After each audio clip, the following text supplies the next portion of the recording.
Et bonjour et bienvenue sur Electric Wins, la chaîne qui fait rimer électromobilité avec ruralité. Habitant la campagne et faisant quand même quelques kilomètres pour aller travailler, mon épouse et moi-même, on a souvent la même question qui revient de la part de nos amis, de la part des gens qu'on croise. C'est comment vous faites pour charger? Et surtout, combien ça vous coûte de charger chez vous avec vos deux voitures électriques?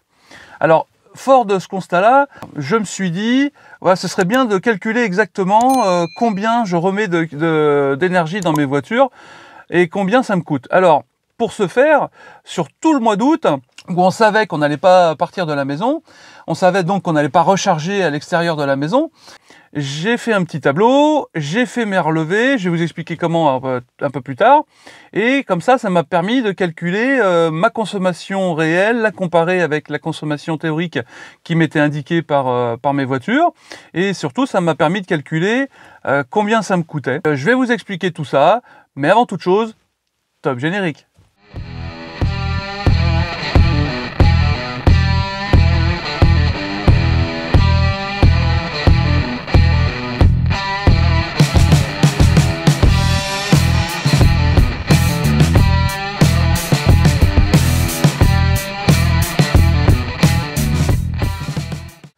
Alors, comment j'ai fait pour faire ces relevés?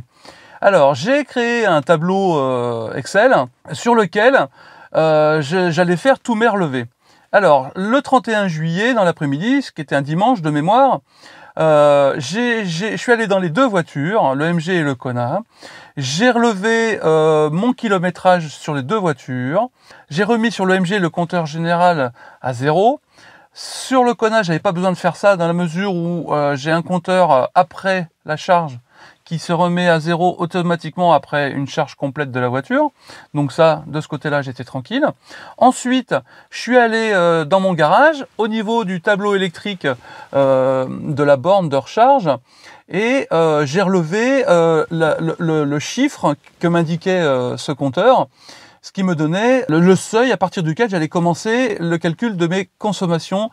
J'ai noté tout ça sur mon petit tableau avec un petit papier et un petit crayon. Et ensuite, à chaque fois que j'allais charger une de mes voitures, je relevais manuellement sur mon tableau le nombre de kilowattheures que m'indiquait le compteur. Donc ça, je le notais avant chaque recharge. À la fin de la recharge, je ne notais pas ce qu'il y avait sur le compteur. C'est-à-dire que quand j'allais recharger une deuxième fois, et ben là, j'allais faire la même chose. J'allais sur le compteur, je notais le chiffre qui m'était indiqué sur le compteur. Et comme ça, entre les deux chiffres, j'avais ma consommation que j'avais mis sur la charge précédente. J'espère que je suis clair, je crois que oui, mais si vous n'avez pas tout à fait compris, posez-moi en commentaire la question, je vous réexpliquerai, il n'y a pas de souci. Bon, il ne faut pas que j'oublie également de vous signaler que en même temps que je relevais les kilométrages de mes voitures avant chaque recharge, je relevais également les données de la voiture concernant la consommation moyenne aux 100 km.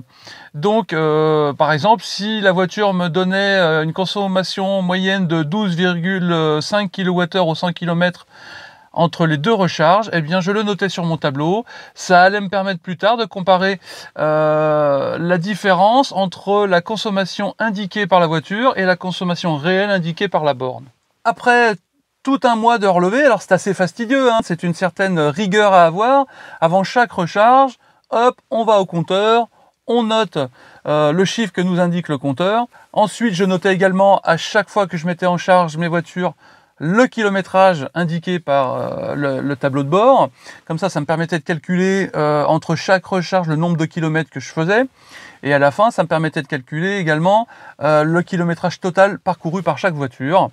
Et une fois que j'ai eu fait tous ces relevés pour les deux voitures, eh bien, j'ai pu faire un tableau synthétique. J'en ai fait plusieurs, mais j'en ai fait surtout un gros tableau synthétique que je vais vous présenter tout de suite. Voilà, magie du montage. Comme vous pouvez voir, j'ai un beau tableau avec tout plein de chiffres. Pour ceux que ça intéresse, vous n'avez qu'à faire pause sur la vidéo, comme ça vous allez avoir tous les chiffres en détail. Moi, je ne vais pas trop m'attarder sur ce tableau-là parce que j'ai fait plusieurs petits tableaux derrière où je vous explique certaines choses importantes et les raisons pour lesquelles j'ai fait ces relevés. On peut voir que je recharge en moyenne, alors ça je ne tiens compte que des 4 premières semaines pour ce chiffre-là, parce que la dernière semaine, comme elle faisait que 3 jours en fait, vous aviez que le lundi, le mardi et le mercredi, c'était le 31. Donc si je tiens compte de cette dernière semaine-là, je fausse mon calcul. Donc en gros pour le ZS, je charge 3 fois par semaine, alors que pour le Kona, je ne charge qu'une fois par semaine. Je peux également tirer de ce tableau-là, pour commencer, que pour le ZS, je fais une recharge environ tous les 166 km. Et pour le Kona, tous les 384 km. Alors, la différence s'explique que le Kona a une plus grosse batterie, une meilleure autonomie. Le ZS, 264 km d'autonomie WLTP, je crois. Le Kona, 480. Là, tout de suite, on voit la différence. Hein. On peut faire facilement une semaine avec le Kona sans charger, alors qu'avec le ZS, pour moi, c'est pas possible. Donc, ce qui explique les différences d'espacement entre chaque recharge, entre le Kona et le MG. Donc là maintenant, on va passer au tableau suivant. Attention magie, hop, voilà. Vous avez vu, j'ai fait des efforts d'animation de tableau parce que dans mon entourage, on m'a dit que mes tableaux étaient un petit peu rébarbatifs. Donc là, j'ai fait un petit effort. Donc là, j'ai fait un premier tableau concernant la consommation hebdomadaire du MG ZS, semaine par semaine. Alors on peut se rendre compte sur ce tableau de consommation hebdomadaire du ZS que en consommation compteur voiture pour la semaine 31, j'étais à 12,9 kWh au 100 km bien sûr, alors que j'avais une consommation réelle moyenne indiquée par la borne de 14,28 kWh au 100 km, ce qui me fait un écart de plus 9,66%. Pour la semaine 32, j'avais 12,8 kWh au 100 km indiqué par la voiture, mais 14,24 kWh indiqué par la borne, donc ce qui me fait un écart de 10,11%. Pour la semaine 33, la voiture m'indiquait 13 kWh au 100 km, alors que la borne, elle, me faisait calculer une consommation de 14,38 kWh, soit un écart de 9,60%. La semaine 34, j'avais une consommation théorique de la voiture de 12,6 kWh au 100 km, alors que la borne m'indiquait 13,97 kWh au 100 km, soit un écart de 9,81%.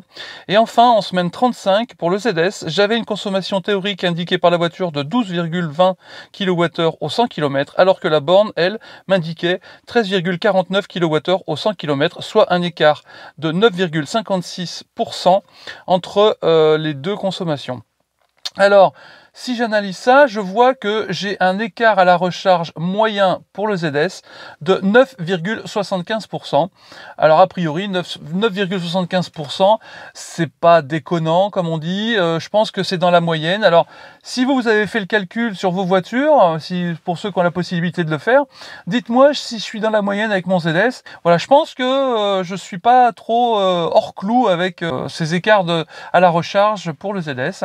Bon, alors maintenant qu'on a vu ma consommation réelle sur le MG, je vais passer au tableau suivant. Eh oui. Alors attention, là encore j'ai fait de la magie. Attention, magie, top. Voilà, toujours une petite animation sympathique pour lancer le tableau. Alors comme on peut voir sur ce tableau de consommation hebdomadaire du Kona, en semaine 31 je suis à 11 kWh au 100 km indiqué par la voiture, alors que j'ai une consommation réelle indiquée par la borne de 12,39 kWh au 100 km toujours, ce qui me fait un écart de 11,22%. Alors là, à première vue, je suis quand même parti pour être un peu plus élevé que sur le MG, en sachant que sur le MG, pour la semaine 31, j'étais à 9,66%. Là, j'ai quand même pas 2%, mais pas loin d'écart entre les deux. En semaine 32, pour le Kona, la voiture m'indiquait 10,7 kWh au 100 km, alors que la borne me faisait calculer 11,86 kWh au 100 km, soit un écart de 9,78% à la recharge, bon, ce qui est déjà un peu plus correct que les 11,22%. En semaine 33, j'avais une consommation théorique de 11,1 kWh au 100 km, alors que ma consommation réelle après la recharge était de 12,51 kWh au 100 km, soit à nouveau plus de 11%, 11,27 d'écart à la charge pour le Kona en semaine 33. En semaine 34, j'avais une consommation théorique de 10,3 kWh au 100 km, alors que la consommation réelle borne était à 11,49 kWh, soit à nouveau plus de 10% d'écart, 10,36%. Et en semaine 35, j'avais une consommation voiture de 10,2 kWh au 100 km, et la consommation réelle après recharge de 11,39 kWh au 100 km, soit un écart à la recharge de 10,45. Donc là, on peut s'apercevoir que j'ai une moyenne d'écart à la recharge pour le Kona de 10,62%. 10,62% quand on compare aux 9,75% de perte à la recharge du MG, eh bien on s'aperçoit que pour une fois, le MG est plus efficace que le Kona. Bon là c'est concernant la perte à la recharge, mais enfin force est de constater, si je m'en réfère aux chiffres que je viens de vous annoncer et que j'ai calculé avec tous mes relevés, et que le ZS a une meilleure efficience à la recharge que le Kona, ou alors que le compteur Kona aurait tendance peut-être à sous-évaluer sa consommation. Allez savoir. Moi, ce que je vois, c'est que selon mes chiffres, le ZS est quand même meilleur que le Kona sur la recharge. Alléluia, qui l'eût cru. Ça, c'est quand même énorme. Si les possesseurs de Kona comme moi ont des chiffres différents sur les pertes à la recharge, n'hésitez pas à me les mettre en commentaire. Ça peut toujours être intéressant de comparer les chiffres de pertes à la recharge que vous pouvez avoir sur votre ZS ou sur votre Kona, pour ceux qui... Enfin, je parle des anciens ZS, bien sûr, parce que là, moi, j'ai le ZS de première génération. Donc, voilà, ça peut toujours être intéressant de comparer les chiffres. Donc là, maintenant, je vais vous afficher un petit tableau concernant les comparaisons de consommation entre le MG et le Kona. Attention, clac, voilà qui est fait. Donc on se rend compte que la consommation réelle, alors là j'ai pris la consommation réelle, c'est-à-dire les données bornes, les données compteurs de la borne de charge que j'ai à la maison. Pour le ZS, j'ai une consommation réelle de 14,28 kWh au 100 km pour la semaine 31, 14,24 kWh au 100 km pour la semaine 32, 14,38 kWh au 100 km pour la semaine 33, 13,97 kWh au 100 km pour la semaine 34 et 13,49 kWh au 100 km pour la semaine 35. Donc là, on voit pour le MG, je suis en moyenne à 14 kWh au 100 km de consommation sur tout le mois d'août. Ensuite, sur le Kona, j'ai une consommation réelle de 12,39 kWh au 100 km pour la semaine 31. Pour la semaine 32, je suis à 11,86 kWh au 100 km. La semaine 33, 12,51 kWh au 100 km. La semaine 34, 11,49 kWh au 100 km. Et la semaine 35, 11,39 kWh au 100 km. Donc là, j'ai fait donc, également donc, une ligne où je calcule exactement l'écart de consommation semaine par semaine. L'écart entre le Kona et le ZS, pour la semaine 31, j'ai 1,89 kWh. Pour la semaine 32, j'ai 2,38 kWh. Pour la semaine 33, j'ai 1,87 kWh. Pour la semaine 34, j'ai 2,48 kWh. Et la semaine 35, j'ai 2,1 kWh. Tout ça au 100 km, bien sûr.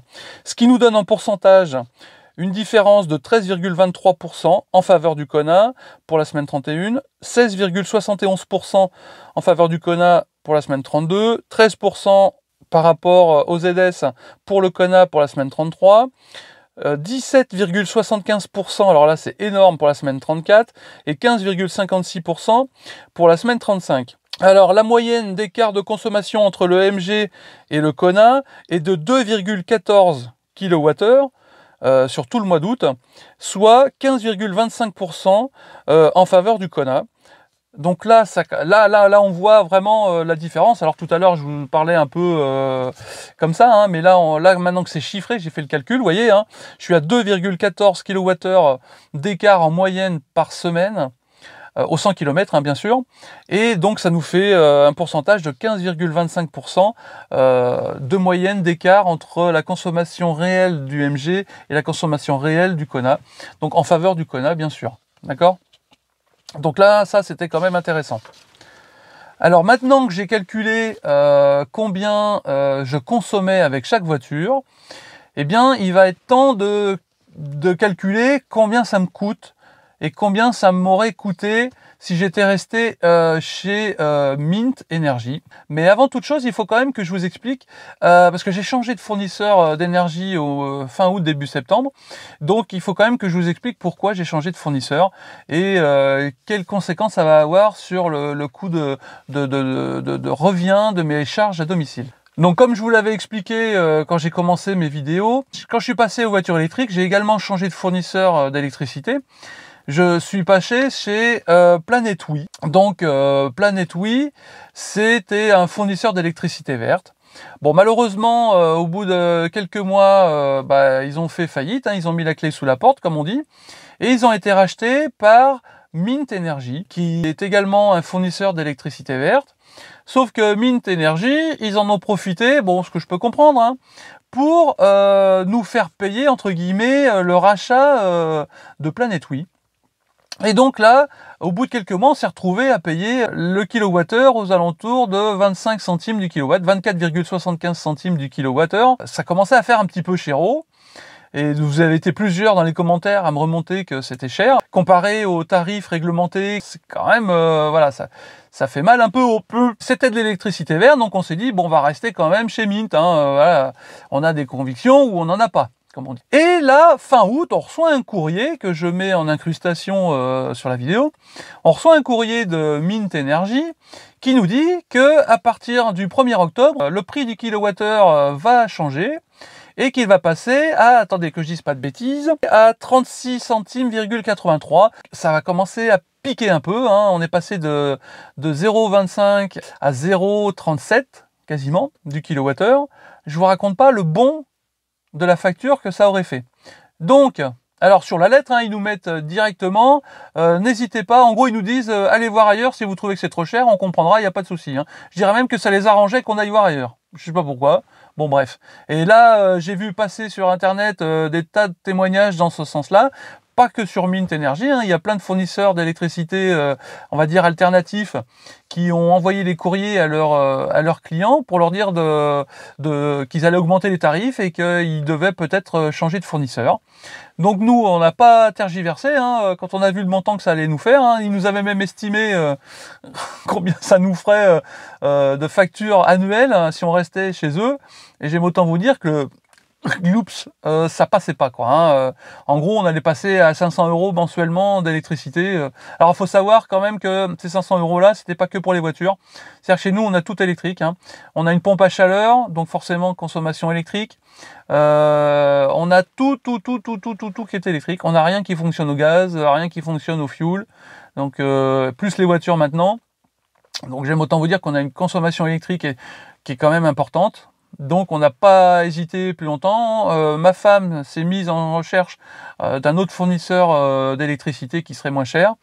Et là, on est tombé, enfin elle est tombée, pas de très haut, je vous rassure. Elle est tombée sur Plume, qui est également, parce qu'on voulait quand même si possible rester chez un fournisseur d'électricité verte, qui est également donc un fournisseur d'électricité verte, et eux qui s'engagent à garder le prix du kilowattheure au tarif réglementé EDF. Donc là, en l'occurrence, on est passé chez Plume pour un tarif à 0,1740, donc 17 centimes 40 du kilowattheure. Par rapport à Mint, on va y gagner, déjà pour commencer, et puis surtout, on n'aura pas l'augmentation qui était prévue au mois d'octobre par Mint Energy. Donc, je vous mets les tarifs également en incrustation. Vous voyez que pour l'instant, ils sont bien placés. Alors, je ne suis pas dupe non plus. Je sais qu'il va y avoir des augmentations, mais on aura les mêmes augmentations que le tarif réglementé. Bon, voilà, tout le monde les aura, ces tarifs-là. Alors, il faut également préciser qu'on n'est pas passé en tarif heure creuse, heure pleine. Parce que dans la famille, on n'aime pas trop voilà, réfléchir. Voilà, il faut que je mette une machine à tourner, il faut que je la programme à telle heure, parce que sinon, je vais payer tant. Alors, je sais, je vais m'en prendre plein la figure. On va me dire, oui, mais si tu as les moyens de payer, je m'en fous. D'accord ? Nous, ce qu'on veut, c'est de la simplicité dans les calculs. On veut de la simplicité d'emploi. Donc, on va peut-être payer un peu plus cher, mais au moins, on n'a pas à se triturer les méninges. On n'a pas l'habitude de ça, de faire ce genre de manip. Le Kona, il est programmable à la recharge, je crois, mais l'EMG ne l'est pas. Donc de toute façon, si c'est pour rester debout jusqu'à 11 h pour mettre la voiture à charger de 11 h à 2 h du matin, enfin voilà ce que je veux dire, non, on n'était pas intéressé par ce système-là. Je peux concevoir que ce soit très intéressant en termes financiers. Alors ce qui est drôle avec Plume, c'est-à-dire qu'on s'est abonné chez Plume Énergie, et on va dire, allez, même pas une semaine plus tard, on recevait un mail comme nouveau client qui nous disait qu'en fait, ils arrêtaient de recevoir des nouveaux clients. Parce que je pense que pour eux, maintenir le tarif du kilowattheure au tarif réglementé, ça leur coûte de l'argent. Et plus ils vont avoir d'abonnés, plus ça va leur coûter de l'argent. Et donc, c'est pas intéressant d'avoir trop d'abonnés. Donc on a eu du bol, on est passé juste avant le fait qu'ils coupent les nouveaux abonnements. Donc là, franchement, on a eu du bol, parce que moi, je vois passer des gens qui galèrent à changer de fournisseur. Donc au bout d'un moment, je pense qu'ils vont atterrir chez EDF. Mais c'est dommage, quand on veut avoir de l'électricité verte, on n'a pas forcément envie d'aller chez EDF. Même si je sais, l'électricité qu'on a, c'est l'électricité qui est fournie par les centrales nucléaires. Mais après, les fournisseurs d'électricité verte s'engagent à réinjecter dans le réseau de l'énergie renouvelable qu'ils produisent eux-mêmes via des éoliennes, via des panneaux photovoltaïques, via des centrales hydroélectriques, et j'en passe et des meilleurs. Je sais très bien qu'au jour le jour, c'est de l'électricité nucléaire que je mets dans mes voitures. Mais après, voilà, je me dis que ces fournisseurs-là sont honnêtes. Alors j'espère qu'ils le sont, et donc ils réinjectent dans le circuit de l'énergie renouvelable. Maintenant que je vous ai expliqué pourquoi on avait changé de fournisseur d'électricité, on va pouvoir passer à l'analyse du coût de revient d'une recharge à la maison grâce à des petits tableaux. Attention, magie une fois de plus. Attention, tableau. Alors là, vous voyez, je vais faire d'abord une comparaison entre les tarifs Mint et les tarifs Plume. Alors, le prix au kilowattheure TTC chez Mint en août était à 0,24 centimes 75. Si j'étais resté chez Mint en octobre, il aurait été de 0,36 centimes 83. Et comme je suis passé chez Plume en septembre, je suis passé à 0,17 centimes 40. Là déjà on voit quand même l'écart, ça fait quelque chose comme, je voudrais pas dire de bêtises, mais 7 centimes d'écart entre le prix affiché en août et le prix que je vais payer en septembre chez Plume. La consommation en août en kilowattheure était de 527,56 kWh pour les deux voitures. Là je parle consommation voiture, je parle pas consommation générale de la maison. Ce qui nous a fait une facture chez Mint à 24 centimes 75 de 130,57 €. Avec les tarifs que Mint m'aurait appliqué en octobre, ça m'aurait fait une facture de 194,30 € juste pour les voitures. Ensuite, vu que je suis passé chez Plume, avec les tarifs que j'aurai en septembre, ça m'aurait coûté 91,79 €. J'ai fait une économie en passant chez Plume de 38,78 €, très exactement, entre les tarifs du mois d'août de chez Mint et les tarifs du mois de septembre de chez Plume. Et par contre, si j'avais dû garder les tarifs Mint, donc avec l'augmentation au mois d'octobre, j'ai économisé 102,51 € par mois si j'avais gardé les tarifs Mint du mois d'octobre. Alors maintenant que je sais combien me coûtent mes voitures par mois, avec les nouveaux tarifs et les anciens tarifs, j'ai pu calculer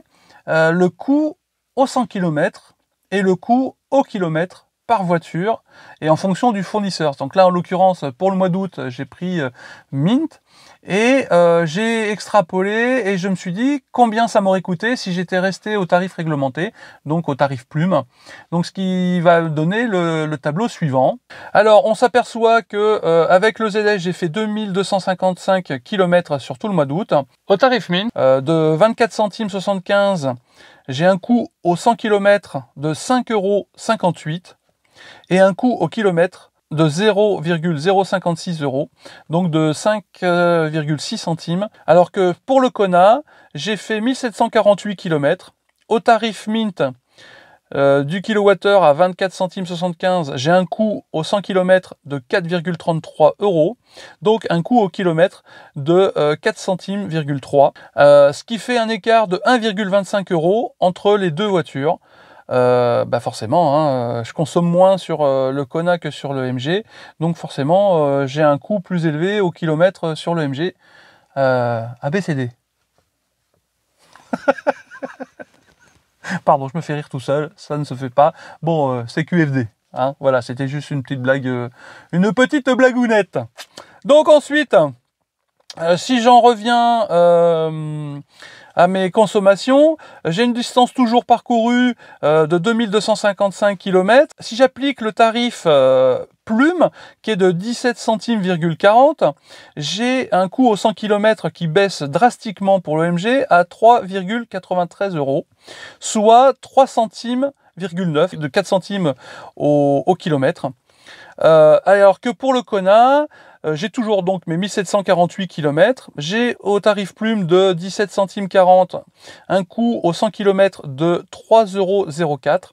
Donc un coût au kilomètre de 3 centimes. Donc là, j'ai un écart qui se réduit fatalement. Vu que la somme absolue est moins élevée, bah, l'écart baisse également en valeur absolue. Il passe à 89 centimes d'écart au 100 km, ce qui n'est pas excessif. Franchement, bon, ça fait 1 € au 100 km. Voilà, c'est pas non plus foufou.